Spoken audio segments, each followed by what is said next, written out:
విజ్ఞప్తి మత్తు పదార్థాలకి డ్రగ్స్కి దూరంగా ఉండండి. పొరపాటున కూడా అలవాటు చేసుకోవద్దు.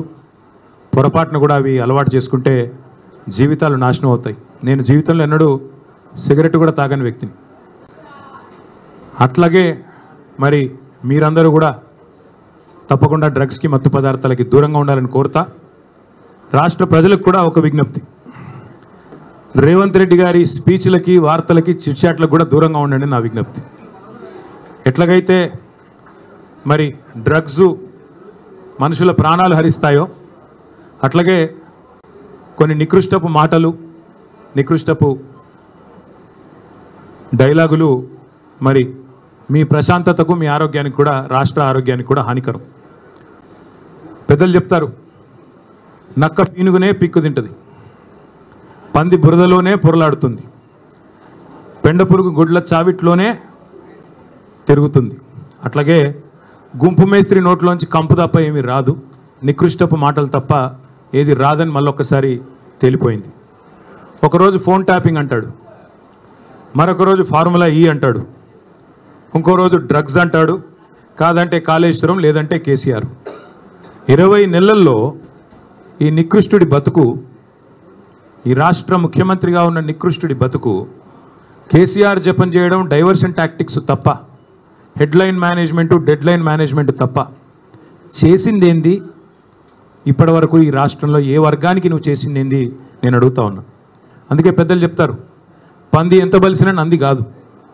నువ్వు ముఖ్యమంత్రి కావచ్చు, ఇంకో 3 ఏళ్ళు ఉండొచ్చు, మురిపంగా డబ్బుల మూటలు దోచుకుంటూ ఉండొచ్చు, కానీ ఎన్నటికీ నీ బతుకు ఒక పెండ పురుగులోని పురుగు బతికే తప్ప నీది ఎన్నటికైనా కూడా కేసీఆర్ స్థాయి కానీ ఆ ముఖ్యమంత్రి పదవికి ఉండే ఒక గౌరవాన్ని కానీ, గతంలో మహామహులు ఆ పదవిని అధిష్ఠించారు. ఓ విజయభాస్కర్ రెడ్డి గారు, ఓ ఎన్టీ రామారావు గారు, ఒక రాజశేఖర రెడ్డి గారు, ఓ చంద్రబాబు నాయుడు గారు, ఓ కేసీఆర్ గారు. వాళ్ళు ఆ పదవికి ఎక్కిన తర్వాత ఎంత హుందాగా వ్యవహారం చేశారు. ఒక రోషయ్య గారు ఎంత హుందాగా వ్యవహరించారు, మీరెంత నికృష్టంగా వ్యవహరిస్తున్నారు. ఇది రాష్ట్రమే కాదు దేశం మొత్తం గమనిస్తూ ఉంది.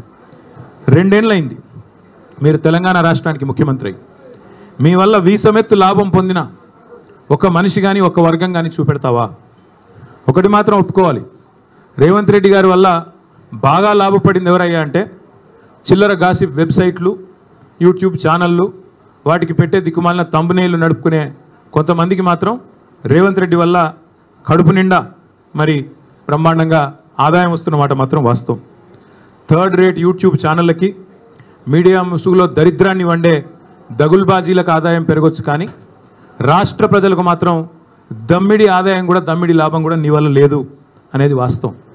రోత వార్తలు, రోత డైలాగులతో ఇవాళ ఇష్టం వచ్చినట్టు మాట్లాడి చిట్చాట్ల పేరిట నువ్వు చీటింగ్ ఏదైతే చేస్తున్నావో ఈ రాష్ట్ర ప్రజల్ని జనం చీకొట్టే పరిస్థితి తెచ్చుకుంటా ఉన్నావు. టన్నుల కొద్ది కేసులు పెట్టాడు 20 నెలల్లో, టన్నుల కొద్ది కేసులు. గుండు పిన్నంత ఆధారం అన్న దొరికిందా? ఉంటే కదా దొరికేదానికి, తప్పు చేస్తే కదా భయపడేదానికి. అందుకే నేను అనేది, చేతిలో పవర్ ఉంది నీకు, నువ్వే హోంమంత్రి, నువ్వే ముఖ్యమంత్రి, నీ కిందే మొత్తం 1000 మంది పోలీసులు ఉన్నారు, మంది మార్బలం వ్యవస్థ అంతా నీకే ఉంది. ఏం తప్పు చూపెట్టినావు? 20 నెలల్లో ఏం పీకినావు? ఎంతసేపు లీకులు. అప్పట్లో ఏదో సినిమాలో ఆయన గ్రీకు వీరుడు అనేవాళ్ళు, ఈయన లీకు వీరుడు. లీకులు తప్ప, చిట్చాట్లు తప్ప నువ్వు పీకింది ఏంది, నువ్వు చేసింది ఏంది రాష్ట్ర ప్రజలకు కానీ రాష్ట్రంలోని ఏ వర్గానికి నువ్వు చేసింది ఏంది నేను అడుగుతా ఉన్నా. మేమేమి తప్పు చేయలేదు కాబట్టే ఇవాళ ఇంత ధైర్యంగా మొహమాటం లేకుండా దమ్ముంటే లై డిటెక్టర్ పరీక్ష పెట్టు, దమ్ముంటే లై డిటెక్టర్ పరీక్ష పెట్టు అని చెప్పిన మొట్టమొదటి రాజకీయ నాయకుడిని నేను. నీకుందా దమ్ము? ఓటుకు నోటు కేసులో నేను డబ్బులు తీసుకోలేదు లేదా ఇవ్వలేదు అని చెప్పే దమ్ము నీకుందా? లై డిటెక్టర్ పరీక్షలో మగాడివైతే, పిరికి సన్నాసివి కాకపోతే వస్తావా? ఉద్రం కూర్చుందాం, రాష్ట్ర ప్రజల ముందు లైవ్ కెమెరాల ముందు కూర్చుందాం, ఎవరేందో ప్రజలను తెలవమందాం. ఇద్దరి మీద ఉంది కదా ఏసీబీ కేసు, నీ మీదో కేసు ఉంది, నా మీదో కేసు ఉంది. నువ్వు మరి రా, ముందుకు రా అని కూడా సవాల్ చేసిన రాలా. పెడితే పెట్టాడు కేసులు, ఏదో ఫార్ములా ఈ అని, కమిషన్ అని, ఇదని అదని పెట్టాడు. దొంగ కేసు పెట్టినా అది కూడా పెట్టడం సరిగ్గా రాదు ఈయనకి. అదే సినిమాలో చెప్తారు, బ్రహ్మానందం గారు దొంగ పాత్ర వేస్తాడు, వేసిన తర్వాత అందులో ఆయన చెప్తాడు, ఆ హీరో గారు, వీడు దొంగ కానీ దొరికిపోవడం వీడి స్పెషాలిటీ అంటాడు. అట్లాగే రేవంత్ రెడ్డి స్పెషాలిటీ ఏంటంటే దొరికిపోవడం, పనికి మళ్ళీ డైలాగులు కొట్టడం, మళ్ళీ వెంటనే దొరికిపోవడం. అందుకే నేను అనేది మీకు రేవంత్ రెడ్డి గారికి నేను చెప్తా ఉన్నా, నువ్వు సీసీ కెమెరాల్లో దొరికిపోయిన చిల్లర దొంగవి. నీ బుద్ధి ముఖ్యమంత్రి అయినాక కూడా మారలా. చిట్ చాట్ల పేరిట్లో చీకటి భాగవతం ఎందుకు, చీకటి బతుకులు ఎందుకు? నేను అడుగుతా ఉన్నా, స్ట్రైట్గా మాట్లాడుకుందాం రా. నువ్వే డైలాగ్ కొడుతీవి కదా, కేసీఆర్ వస్తాడా కేటీఆర్ వస్తాడా రండి అన్నావు, నేను వచ్చిన. నువ్వు పారిపోయిన పిరికి సన్నాసివి. నీ సవాల్ స్వీకరించి నేను వస్తే మాట మీది నుండి తప్పుకుని పారిపోయిన పిరికి సన్నాసివి ఇవాళ చీకటి భాగవతాలు, చీకటి డైలాగులు, మీడియా మిత్రులతో చిట్ చాట్ల పేరిట డ్రామాలు ఎందుకు? ఇప్పుడు కూడా మళ్ళీ అడుగుతున్నా, ఎక్కడ పెడతావో పెట్టు చర్చ, వస్తాను. నువ్వు ఎక్కడంటే అక్కడ పెట్టు. అసెంబ్లీ అంటాడు, అసెంబ్లీలో మైక్ కట్ చేయకుండా చూద్దాం. నువ్వే చెప్పుకున్నావు కదా ఒక పత్రికకు పోయి, ఆ చెంప ఈ చెంప వాయిస్తున్నారు అసెంబ్లీలో అని. భయం నీకు, ఎందుకంటే నీకు రచ్చ చేయడం తెలుసు తప్ప చర్చ చేయడం తెలీదు. రచ్చ చేయమంటే ఇష్టం వచ్చిన బూతులు మాట్లాడమంటే, గుడ్లు బీకి గోటీలాడతా పేగులు తీసి మెడలో వేసుకుంటా అనే పనికిమాలిన డైలాగులు కొట్టమంటే, పాత చింతకాయ పచ్చడి లాంటి డైలాగులు అవి వస్తాయి. ఎక్కడికి రమ్మంటావు చెప్పు?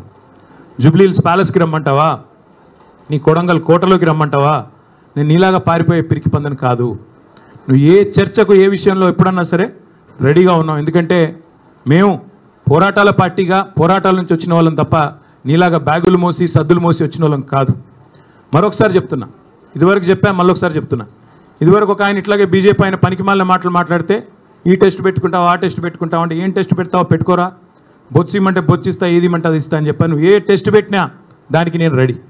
మరి నేను అడుగుతా ఉన్నా రేవంత్ రెడ్డిని, ఆయన కుటుంబ సభ్యులకు కూడా అడుగుతా ఉన్నా, నేను ఆయన కుటుంబ సభ్యులకి విజ్ఞప్తి చేస్తూ ఉన్నా, రేవంత్ రెడ్డి గారి కుటుంబ సభ్యులకి, కాన్వాయ్లో తిరగడం, సెటిల్మెంట్లు చేయడం, బెదిరించి చందాలు గుంజుకోవడం ఇది ఒకటే కాదు. ముఖ్యమంత్రి గారి కుటుంబం మీరు, మీవాడు ఒక మానసిక రుగ్మతతో బాధపడతా ఉన్నాడు. ఎప్పుడు బట్టలు చింపుకొని రోడ్ల మీద పిచ్చోడ్లాగా పరిగెడతారని మేము కూడా కంగారు పడతా ఉన్నాం. చూపెట్టండి డాక్టర్లకి, వాటాల సంగతి తర్వాత చూసుకోవచ్చు. మీద పిచ్చోడైపోయి బట్టలు చింపుకొని రోడ్ల మీద పరిగెత్తేలాగా ఉన్నాడు. మరి ఆ దరిద్రం రాష్ట్ర ప్రజలు చూడకముందే దయచేసి ఒక మానసిక ఆసుపత్రికి తీసుకొని పోయి చూపెట్టాలని చెప్పి నేను కోరుతా ఉన్నా. ఇంకొకటి నేను రాష్ట్ర ప్రజలకు కూడా విజ్ఞప్తి చేస్తూ ఉన్నా, ఈ మధ్యన ఒక అలవాటుగా మారిపోయింది. ఏ ఆధారము లేకపోయినా, ఏ అధికారిక ప్రెస్ మీట్ లేకపోయినా, అధికారిక స్టేట్మెంట్ లేకపోయినా, ఇదిగో పులి అంటే అదిగో తోక, ఇదిగో ట్యాపింగ్, ఈ హీరోయిన్ ఆ హీరోయిన్, ఈయన డ్రగ్గులు వాడాడు ఆయన డ్రగ్గులు వాడాడు, ఒక్కడంటే ఒక్కడు ఈ రాష్ట్ర ప్రభుత్వంలో కానీ ఈ రాష్ట్ర అధికార యంత్రాంగంలో కానీ అధికారికంగా ఏమైనా చెప్పారా? ఏంది గాసిప్సు, ఏంది నాన్సెన్సు? ఎవరన్నా మీకు వచ్చి ఫలానా వాడు తప్పు చేశాడని చెప్పారా ఇప్పటికీ? ఇది ట్యాపింగు, అది కుంభకోణం, ఇది లంబకోణం, అది డ్రగ్స్, ఇవేనా? ఇంకా 6 గ్యారెంటీలు మర్చిపోదామా? 420 దొంగ హామీలు మర్చిపోదామా? ఆడబిడ్డలకు ఇస్తానన్న 2500 మర్చిపోదామా? ముసలోళ్ళకి ఇస్తానన్న 4000 పెన్షన్లు మర్చిపోదామా? రైతులకు ఇస్తానన్న బోనస్ మర్చిపోదామా? ఇదిగో పులి అదిగో తోక అని వదంతులు పట్టుకునే రోజు మనం అందులో ఒత్తుకుంటూ కూర్చుందామా ఫోన్లో? ఈ తమ్మునేలు ఆ తమ్మునేలు, వీడు ఇట్లా అంట వాడు అట్లా అంట, ఈయన ఇంకా మనకు కావాల్సింది? ఈ గాసిప్స్ అడిక్షన్ కూడా, ఈ గాసిప్స్ ఏవైతే ఈ వదంతులు ఈ రూమర్స్ ఏవైతే ఉన్నాయో వీటి అడిక్షన్ కూడా ఈ రేవంత్ రెడ్డికి పట్టుకున్నది. ఓ పిచ్చోడ్లాగా మాట్లాడుతూ ఉన్నాడు. ఆ జూబ్లీహిల్స్ అనే ప్రాంతం ఉంటుంది హైదరాబాద్లో, అక్కడ కిట్టి పార్టీలు జరుగుతూ ఉంటాయి. మధ్యాహ్నం కొంతమంది బాగా డబ్బున్నోళ్ళు కిట్టి పార్టీలు చేసుకొని వీళ్ళ గురించి వాళ్ళ చెవులు కోరుకోవడం, వాళ్ళ గురించి వీళ్ళ చెవులు కోరుకోవడం, అది జరిగేది. ఈయన కూడా అట్లాంటి కిట్టి పార్టీ ఆంటీ ఈయన రేవంత్ రెడ్డి గారు. ఎక్కడో ఎవడో చెప్పింది విని అదే నిజం అనుకుని భ్రమించి దాన్ని మళ్ళీ 10 మందిని పోగేసుకొని మీడియాని పోగేసుకొని చిట్ చాట్ల పేరిట చిల్లర మాటలు మాట్లాడే నికృష్టుడు రేవంత్ రెడ్డి. నేను అందుకే అంటా ఉన్నా, నువ్వేదో వాగావు కదా నేను డ్రగ్స్ బిగ్స్ అని. దమ్ముంటే మగాడివైతే బయటికి వచ్చి పత్రికల్లో మాట్లాడు, నువ్వే ముఖ్యమంత్రి నువ్వే హోంమంత్రి, ఏం ఆధారం ఉందో పెట్టు. అంతేగాని ఒక దొంగలాగా నీకు అలవాటైన పని చీకట్లో కూర్చొని 10 మందితో ఒకటి చెవులో కూడా కొరుక్కొని పనికిమాలిన మాటలు మాట్లాడుతూ టైంపాస్ చేయకు. ఇంకొక మాట కూడా అడుగుతా ఉన్నా నేను, ఈ శవాల మీద పేలాలు ఏరుకోవడం ఏందే నాకు అర్థం కాదు. ఎవరో చనిపోతే దుబాయ్లో దాన్ని నాకంట కట్టడం ఏంది? నీ బొందా ఏమైనా జ్ఞానం ఉందా నీకు? అసలు ఏం మాట్లాడుతున్నావు? రాష్ట్ర ముఖ్యమంత్రివా లేకపోతే శవాల మీద పేలాలు ఏరుకునే దౌర్భాగ్యుడివా? నేను అందుకే అంటా ఉన్నాను, నీకు దమ్ముంటే ఆధారం బయట పెట్టు, దమ్ముంటే ఏ టెస్ట్ చేస్తావో చెయ్యి, దమ్ముంటే నీ దగ్గర ఏం ఆధారం ఉందో పెట్టు. లేదా ఈ కిట్టి పార్టీ ఆంటీ లాగా ప్రతిరోజు వీళ్ళ చెవు కొరికి వాళ్ళ చెవు కొరికి హెడ్లైన్లు మేనేజ్ చేసి మీడియాను మేనేజ్ చేసి ఎక్కువ రోజులు బతకలేవు. ఇంకో మాట నేను అడుగుతా ఉన్నా, నేనేదో అంటా ఉన్నాడు, నేనంట కోర్టుకు పోయి స్టే తెచ్చుకున్నా అంట. కోర్టు ఏం చెప్పింది తెలుసా రేవంత్ రెడ్డిని? ఇట్లాగే పిచ్చిబాగుడు వాగుతుంది. నేను చెప్పేది ఈరోజు కాదు, 2021లో ఇట్లాగే సన్నాసి మాటలు మాట్లాడినాడు, డ్రగ్స్ గిగ్స్ అని. నేను కోర్టుకు పోయి పనికిమాలిన మాటలు మాట్లాడుతున్నాడు ఆధారం లేకుండా అని కోర్టుకు పోతే కోర్టు ఏం చెప్పింది తెలుసా? చెత్త మాట్లాడితే చెప్పు తీసుకుని కొడతామని చెప్పి ఇంజంక్షన్ ఆర్డర్ ఇచ్చింది. దాన్ని స్టే అంటాడు. ఈ మూర్ఖుడికి ఇంజంక్షన్ ఆర్డర్ తెలియదు, స్టే తెలియదు. చెత్త మాటలు మాట్లాడితే చెప్పు తీసుకొని కొడతా అని కోర్టు చెప్పింది, నేను కాదు. బుద్ధి జ్ఞానం ఉంటే ఆ ఇంజంక్షన్ ఆర్డర్ ఇంకా ఉంది. నువ్వు ముఖ్యమంత్రివి, ఒక థర్డ్ రేట్ చిల్లరగాడిలాగా బజార్లో పోయే చిల్లర పంచాయతీలాగా చెయ్యకు. ఇంకో మాట అంటాడు, నేనేదో లోకేష్ని కలిసినట్టు అర్ధరాత్రి పోయి, మేమేం చేసినా బాజాప్తా చేస్తాం, బేజాప్తా చేయాల్సిన కర్మ మాకు లేదు. అయినా నాకు తెలియక అడుగుతా, లోకేష్ ఏమన్నా నీ లెక్క అంతర్రాష్ట్ర దొంగనా? లోకేష్ ఏమన్నా నీ లెక్క సంచులు మోసినోడా? లోకేష్ ఏమన్నా నీ లెక్క చదువు రానోడా? కలిస్తే తప్పేంది, ఒకవేళ కలవలేదు కలిస్తే తప్పేంది.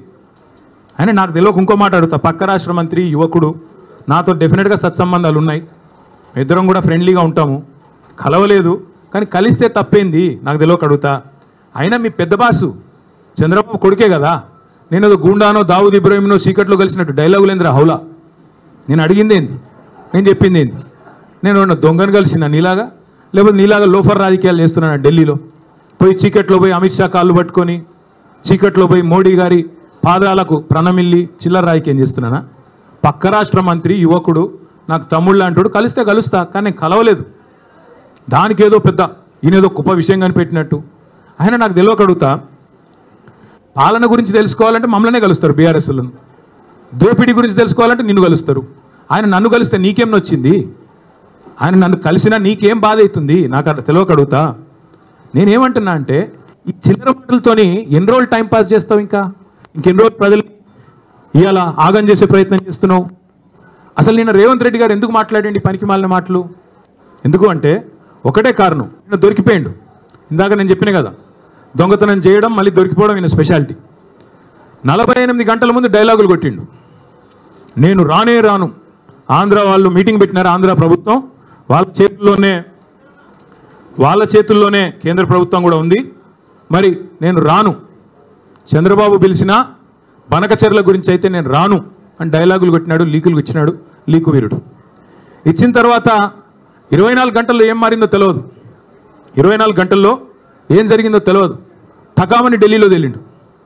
ఢిల్లీలో తేలిన తర్వాత స్పష్టంగా దొరికిపోయినాడు. ఈయనేమో బనకచెర్ల ప్రస్తావనే రాలేదంటాడు. ఆంధ్ర మంత్రి గారు రామానాయుడు గారు బయటకు వచ్చి మొట్టమొదటి ఎజెండా అంశమే బనకచెర్ల, దాని మీద మాట్లాడినాం, 30 రోజుల్లో కమిటీ వేస్తున్నాం, అయిపోయింది, చంద్రబాబు డైరెక్షన్ ఇచ్చిండు, రేవంత్ ఓకే అన్నాడు అన్న లెవెల్లో ఆయన మాట్లాడుతున్నాడు. దొరికిపోయిండు దొంగ. తెలంగాణ ప్రయోజనాలను, గోదావరి జలాలను పూర్తి స్థాయిలో చంద్రబాబు గారికి తాకట్టు పెట్టినాడు అని దొరికిపోగానే మళ్ళీ డైవర్షన్ స్టార్ట్. కొన్ని రోజులు ట్యాపింగు, కొన్ని రోజులు కాళేశ్వరం, కొన్ని రోజులు ఫార్ములా, ఇంకొన్ని రోజులు డ్రగ్స్, మన్ను మశానం వాడి బొంద. తప్ప ప్రజలకు పనికొచ్చే ఒక్క మాట, ప్రజలకు పనికొచ్చే ఒక్క మాట, ఒక్కటంటే ఒక్క మాట మాట్లాడినాడా? చిట్ చాట్లో మహాలక్ష్మి ఎప్పుడు ఇస్తావో చెప్పావా? రైతులకు మొత్తం రుణమాఫీ ఎప్పుడు పూర్తి చేస్తావో చెప్పావా? బోనస్ ఎంత ఇచ్చినావు, ఇంకా మిగతాది ఎప్పుడు ఇస్తావో చెప్పావా? రైతు భరోసా అని డైలాగులు కొట్టి 15,000 అని చెప్పి 12,000 ఎందుకు ఇచ్చినావా? దౌర్భాగ్యం ఏందో చెప్పినావా? ఆడపిల్లలకు స్కూటీలు ఎప్పుడు ఇస్తావో చెప్పినావా? ముసలోళ్ళకి 4,000 పెన్షన్లు ఎప్పుడు ఇస్తావో చెప్పావా? ఇది ఏది చేత కాదు. కాబట్టి ఏం చేయాలి? ఈ తెలంగాణను దండుపాలెం బ్యాచ్ లాగా దోచుకుంటున్న అన్నదమ్ముళ్ళు, అనుముల బ్రదర్సు, నువ్వు కలిసి, అదేవిధంగా మీ వాళ్ళు కలిసి మొత్తం ఈరోజు డైవర్షన్ గేమ్లు తప్ప 20 నెలల్లో చేసింది ఏంది?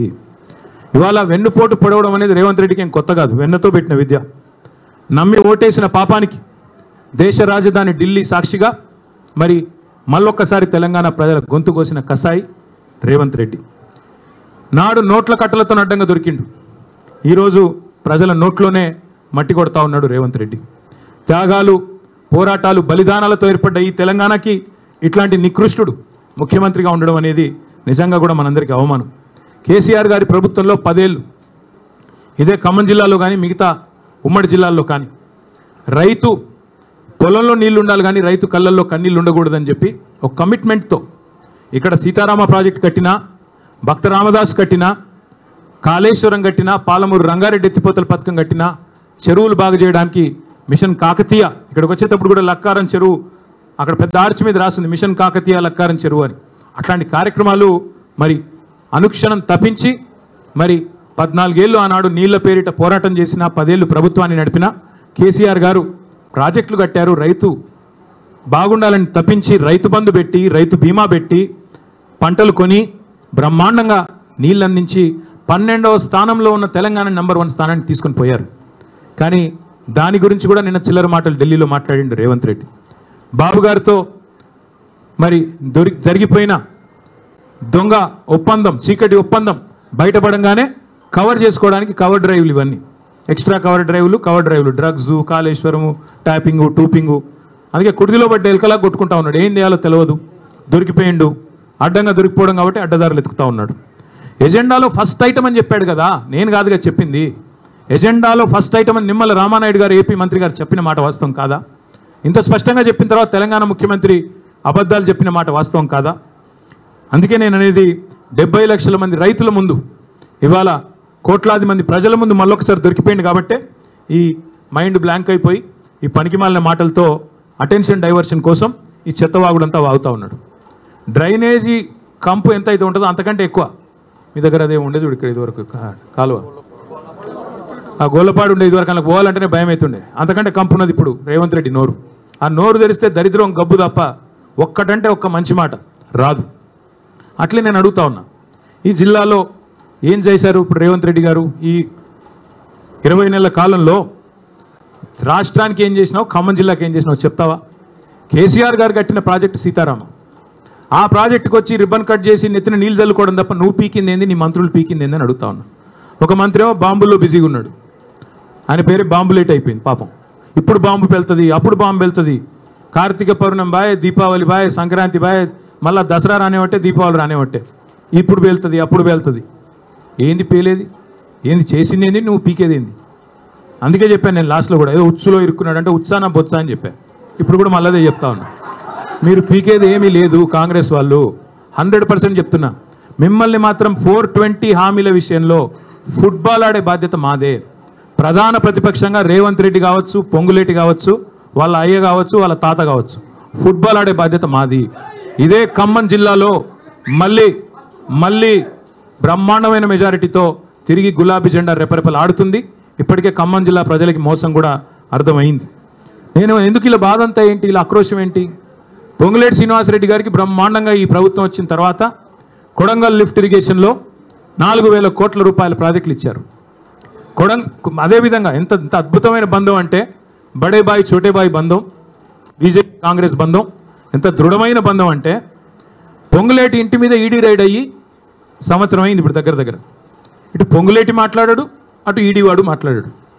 ఇప్పటికి నేను 10 సార్లు అడిగా, ఏం దొరికిందయ్యా అంటే మీరు మీడియా వాళ్ళు వేశారు. మీరు పొంగులేటి ఇంట్లోకి నోట్ల కట్టలు కౌంట్ చేయడానికి మెషిన్లు పోతున్నాయని రాశారు, స్క్రోలింగ్లు, బ్రేకింగ్లు. మరి ఏమైంది? ఎవరు అడగరే? వస్తలేడా ఖమ్మానికి? అడగబుద్ధి అవుతలేదా? రాయరా? అడగరా? అట్లాగే అటు ఆయన ఈడీ ఆయన చెప్పడు, ఇటు ఈయన చెప్పడు, పొంగులేటి చెప్పడు. ఏం దొరికిందా అంటే ఎన్ని 100 కోట్లు దొరికినాయి, ఎక్కడ పోతున్నాయి ఇవన్నీ? ఎక్కడ పోతున్నాయో మాకు తెలుసు. నీళ్ళేమో చంద్రబాబుకు, నిధులేమో రాహుల్ గాంధీకి, తెలంగాణ ప్రజలకు మాత్రం బూడిద. చేసింది ఏంది 20 నెలల్లో? ఇవాళ ఈ సివిల్ సప్లైస్ కుంభకోణం కానీ, అట్లాగే కొడంగల్ లిఫ్ట్ ఇరిగేషన్లో మీరు కేకును కోసినట్టు ఎంత బ్రహ్మాండంగా ఒక కంపెనీని ఈస్ట్ ఇండియా కంపెనీ అన్నాడు రేవంత్ రెడ్డి ఇదివరకు. ఆ కంపెనీకే ఇవాళ కొడంగల్ లిఫ్ట్ ఇరిగేషన్ ఆయన సొంత కాన్స్టిట్యున్సీలో సగం, ఇంకో సగం పొంగులేటి శ్రీనివాసరెడ్డి గారికి. అట్లాగే మిస్ వరల్డ్ అని ఒక కాంటెస్ట్ పెట్టాడు ఈ అందగాడు. ఇంకా మా జగదీష్ రెడ్డి గారిని పట్టుకొని నిన్నగాక మొన్న 3 ఫీట్లు ఉన్నాడు అంటున్నాడు. ఈయన ఏదో పెద్ద అమితాబ్ బచ్చన్ అన్నట్టు. తిప్పి కొడితే నువ్వు 3 ఫీట్లు లేవు, నువ్వే పెద్ద పోటుగాడు లాగా ఆయన 3 ఫీట్లు, ఈయన డైలాగులు. అరే మనది మనం మర్చిపోతే ఇట్లా కొద్దిగా ఎత్తు కుర్చీలో కూర్చోగానే అంత టెంపర్ వస్తుందా? కొద్దిగా టెక్నికల్ ప్రాబ్లమ్స్ ఉన్నాయి నీకు కూడా. ఎత్తు షూస్ వేసుకొని ఎత్తెత్తు కుర్చీలో కూర్చోగానే పెద్దోడు అయిపోతావా, అమితాబ్ బచ్చన్ అయిపోతావా?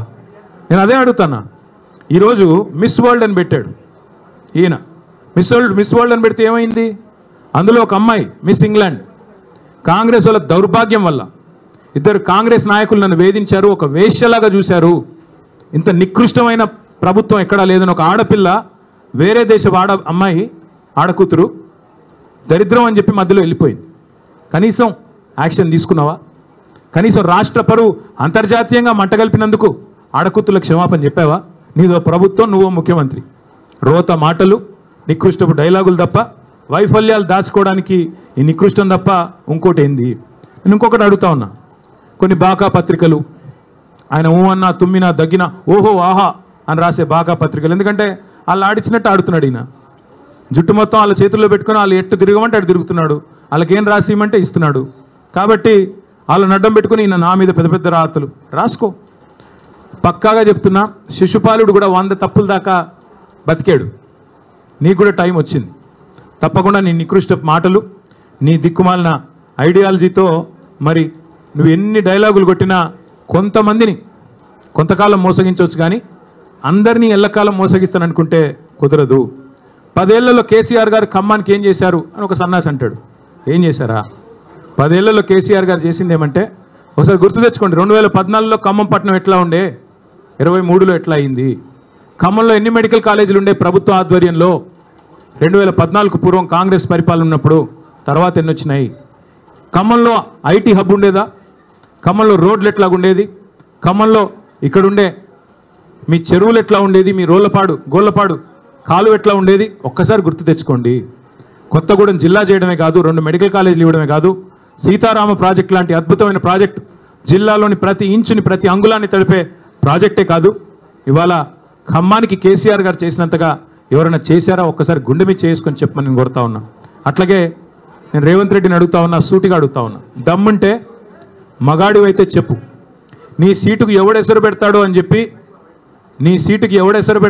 చెప్పి ఇవాళ డిప్యూటీ సీఎం బట్టి విక్రమార్క, అదేవిధంగా రెవెన్యూ మంత్రి పొంగులేటి, అట్లాగే ఉత్తమ్ కుమార్ రెడ్డి ఇరిగేషన్ మంత్రి, వీళ్ళ ఫోన్లు నువ్వు ట్యాప్ చేయట్లేదా? ఈరోజు చెప్తావా? నీ మనవాడి మీద ఒట్టేసి చెప్తావా బయటకు వచ్చి, నేను వీళ్ళ ఫోన్లు ట్యాప్ చేయట్లేదని?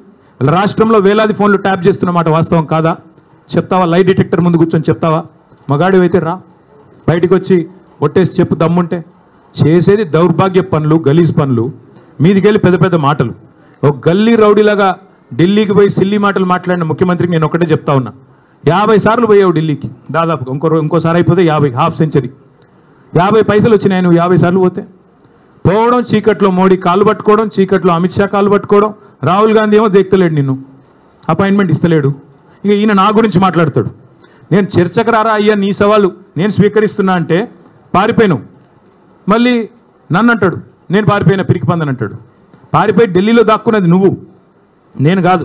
సొంత ఛాలెంజ్ని కూడా స్వీకరించలేవు నువ్వు. నేను ఇంకొక మాట కూడా అంటా ఉన్నా, నీకు ఎప్పుడు నువ్వు ఎప్పుడు కావాలంటే అక్కడ చర్చకు మేము రెడీ. నీ బాధల్లో ఏంటంటే హామీలు అమలు చేయలేవు, నీ వల్ల కాదు, చర్చించే దమ్ము లేదు. ఒక్కరు ఎక్కడన్నా ఒక ఆడబిడ్డతో మాట్లాడు, నాతో కాదు పర్లేదు. 2500 రూపాయలు వస్తుందా? 4000 పెన్షన్ వస్తుందా? తులం బంగారం వస్తుందా? నువ్వే కదా డైలాగ్ కొడుతీవి. కేసీఆర్ ఉన్నప్పుడు కళ్యాణ లక్ష్మి పెళ్ళైన 2 నెలలకు వస్తుంది, నేను లగ్నపత్రిక పెట్టుకోగానే ఇస్తా అని చెప్తీవి కదా, ఎక్కడన్నా ఒక్కరికి వచ్చిందా?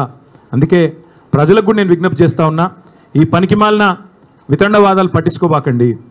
అట్లాగే ఇంకొక మాట కూడా నేను చెప్తా ఉన్నా, ఈ దగుల్బాజీలు చేసే లుచ్చా రాజకీయాన్ని కూడా తప్పకుండా తిప్పికొట్టాలి. గాసిప్స్ ద్వారా, చిట్చాట్ల ద్వారా, తంబ్ నెయిల్స్ ద్వారా చేసే వికృత రాజకీయం, నికృష్ట రాజకీయాన్ని తప్పకుండా నిలదీయాలి, నిగ్గదీయాలి.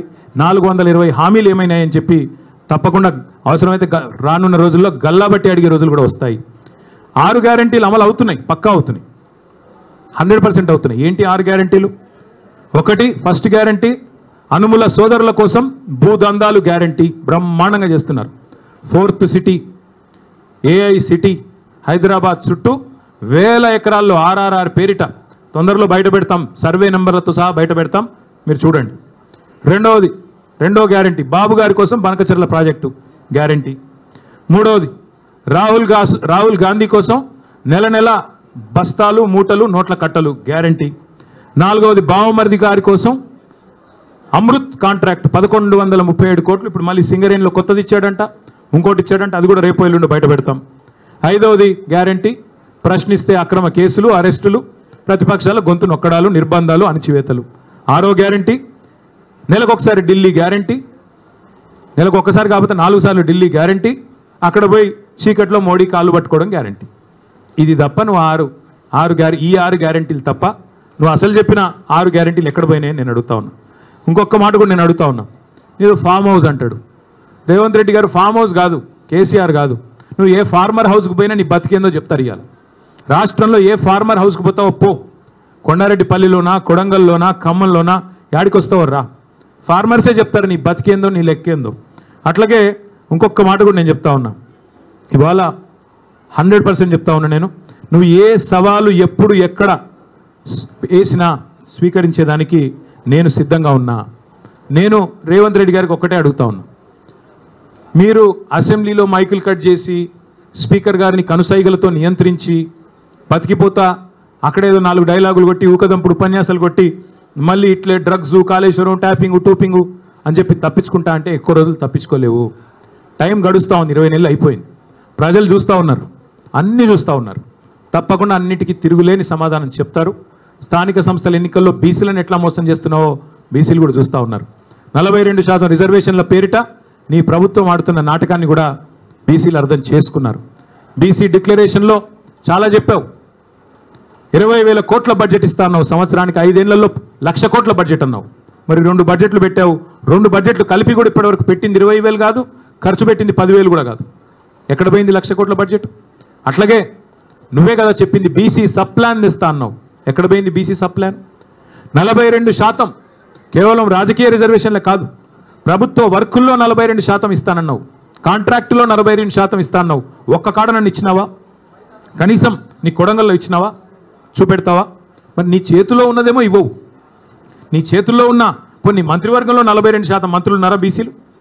మరి నీ చేతుల్లో ఉన్నది ఇవ్వవు. నీ చేతుల్లో ఉన్న బడ్జెట్లో రూపాయి పెట్టవు. నీ చేతుల్లో 42% కాంట్రాక్ట్లో ఇచ్చేది ఉంటే అది ఇవ్వవు. నీ చేతుల్లో 42% మంత్రులు ఇచ్చేది ఉంటే అది ఇవ్వవు. నీ చేతుల్లో బీసీ సబ్ ప్లాన్ పెట్టే అధికారం ఉంటే అది చెయ్యవు. నీ చేతుల్లోనే ఇన్ని పెట్టుకొని చేయకుండా కేంద్రం చేతుల్లో ఉన్న రిజర్వేషన్లు నేను చేస్తున్నా అని చెప్పి నువ్వు నమ్మించి ఒక కాగితం ఇస్తే నమ్మడానికి బలహీన వర్గాల సోదరులు ఇవాళ చైతన్యం లేరు వారు అనుకుంటా ఉన్నావా? అందరికీ అన్నీ అర్థమైనాయి. పెద్దలు నిన్న జస్టిస్ ఈశ్వరయ్య గౌడ్ గారు చెప్పారు, హైకోర్టు జడ్జిగా పనిచేసిన పెద్ద ఆయన, ఇది చెల్లదు అని స్పష్టంగా చెప్తున్నారు. మరి రాష్ట్రంలో ఉన్న వాళ్ళందరికీ అర్థమవుతున్నది. అందుకే నేను అనేది రేపు స్థానిక సంస్థల్లో తప్పకుండా మంచి ఫలితాలు వస్తాయి. నువ్వు బనకచెర్ల పేరిట బాబు గారికి ఏదైతే గురుదక్షిణ చెల్లించుకుంటున్నావో దీన్ని మేము తీవ్రంగా వ్యతిరేకిస్తూ ఉన్నాం. తెలంగాణ హక్కు తేలాలి. బాబు గారు చెప్తున్నారు, చంద్రబాబు నాయుడు గారు మిగులు జలాల్లో వాడుకుంటే ఇబ్బంది ఏంటి అంటున్నారు. వాస్తవం ఏంటి? నా దగ్గర మొత్తం వివరాలున్నాయి, మళ్ళీ ఒకరోజు మాట్లాడతాను. ఎందుకంటే ఇవాళ ఆయన తిట్లకు నేను కౌంటర్ తిట్లు తిట్టాల్సి వస్తుంది. నాకు ఇష్టం ఉన్న తిట్లు తిట్టడం కానీ నాకు కూడా తప్పట్లేదు అప్పుడప్పుడు ఇట్లాంటివి. ఇవాళ బనకచెర్ల విషయంలో మా పార్టీ విధానం ఒకటే. తెలంగాణ హక్కు నికర జలాల్లో మొదటి నుంచి 1486 టీఎంసీల నికర జలాల్లో మా ప్రభుత్వం ఉన్నప్పుడు 968 టీఎంసీలు తెలంగాణ వాటా అని నిర్దిష్టంగా మేము గోదావరి అవార్డు ప్రకారం, గోదావరి నది మీద వేసిన ట్రైబ్యునల్ ఇచ్చిన అవార్డు ప్రకారం మేము స్పష్టంగా రాష్ట్ర ప్రజలకి, కేంద్రానికి చెప్పాం. అట్లాగే మిగులు జలాలు ఏవైతే 3000 టీఎంసీలు ఉన్నాయో అదే దామాషా ప్రకారం మాకు 1950 టీఎంసీల నీళ్లు మిగులు జలాల్లో కూడా మాకు రావాలి తెలంగాణకి. అది ముందు కేంద్రంతో ఒప్పించండి మీరు. బాబు గారి చేతుల్లో ఇవాళ కేంద్రం ఉంది. కేంద్ర ప్రభుత్వం కనుక ముందుకొచ్చి మిగులు జలాల్లో తెలంగాణ వాటా 1950 టీఎంసీలు అని స్పష్టంగా అధికారికంగా సాధికారంగా ప్రకటించి నికర జలాల్లో కూడా 968 టీఎంసీలు గోదావరిలో తెలంగాణకు ఉన్నాయని చెప్పి ప్రకటించిన తర్వాత ఆంధ్రప్రదేశ్ గతంలో ఏవైతే అభ్యంతరం చెప్తూ ఉత్తరాలు రాసిందో సీతారామ ప్రాజెక్టు మీద, సీతమ్మ సాగర్ మీద, అట్లాగే సమ్మక్క బ్యారాజు మీద, అట్లాగే కాళేశ్వరం మీద అవన్నీ ఉపసంహరించుకుంటే అప్పుడు తెలంగాణకి న్యాయం జరుగుతుంది తప్ప ఈ రకంగా ఇష్టానుసారంగా ఏ అనుమతి లేకుండా, ఒక్క అనుమతి ఉందా? గోదావరి రివర్ మేనేజ్మెంట్ బోర్డు అనుమతి ఉందా బనకచెర్లకి? పోలవరం ప్రాజెక్ట్ అథారిటీ అనుమతి ఉందా? సెంట్రల్ వాటర్ కమిషన్ అనుమతి ఉందా? అపెక్స్ కౌన్సిల్ అనుమతి ఉందా? ఏ అనుమతి లేకపోయినా నేను కట్టుకుంటా, ఎందుకంటే రేవంత్ రెడ్డి జుట్టు నా చేతుల్లో ఉంది, మోడీ జుట్టు నా చేతుల్లో ఉంది అని ఎవరు అనుకున్నా తెలంగాణ ప్రయోజనాల విషయంలో ఇంకెవరన్నా రాజీ పడవచ్చు, ఇంకెవరన్నా చీకటి మంత్రాంగాలు చేయొచ్చు, కానీ మేము మాత్రం చేయం. మేము ఆంధ్ర ప్రజలకు వ్యతిరేకం కాదు, ఆంధ్ర రైతాంగానికి ఎంత మాత్రం వ్యతిరేకం కాదు. కానీ తెలంగాణ హక్కులు తేలాలి. గోదావరి జలాల్లో, నికర జలాల్లో మళ్ళీ చెప్తా ఉన్నా నేను, 1486 టీఎంసీల్లో మొదటి నుంచి తెలంగాణ ప్రభుత్వం వాదిస్తున్నది కేసీఆర్ గారి నాయకత్వంలో 968 టీఎంసీలు మా ప్రాజెక్టులు ఇవి అని చెప్తున్నాం. అది తేల్చండి ముందు. అట్లాగే మిగులు జలాలు 3000 టీఎంసీలు ఉంటే అందులో దామాషా ప్రకారం మాకు 1950 టీఎంసీలు రావాలి.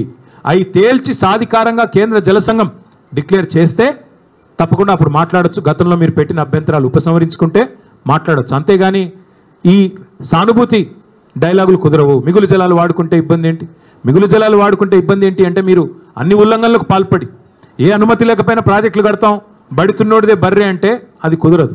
మీరే కదా ఉత్తరాలు రాసింది కాళేశ్వరానికి వ్యతిరేకంగా, మీరే కదా ఉత్తరాలు రాసింది సమ్మక్క సాగర్కి వ్యతిరేకంగా, మా సీతారామ ప్రాజెక్టు ఖమ్మం జిల్లాకు వ్యతిరేకంగా. ఇలా మళ్ళీ మీరు సానుభూతి కోసం మాట్లాడతారంటే కుదరదు. మీ శిష్యుడు తాకట్టు పెడతాడేమో తెలంగాణ ప్రయోజనాలు, కానీ కేసీఆర్ నాయకత్వంలోని మేమెవరం కూడా తెలంగాణ ప్రయోజనాల విషయంలో, రైతాంగ ప్రయోజనాల విషయంలో రాజీ పడం. తప్పకుండా ఈ విషయంలో కేంద్ర ప్రభుత్వాన్ని కూడా నిలదీస్తాం. రేవంత్ రెడ్డి తప్పు చేస్తే మరొక ఉద్యమాన్ని కూడా అవసరమైతే తీసుకుంటామని చెబుతూ మీ అందరికీ మళ్ళొకసారి ధన్యవాదాలు, నమస్కారాలు, థ్యాంక్ యూ.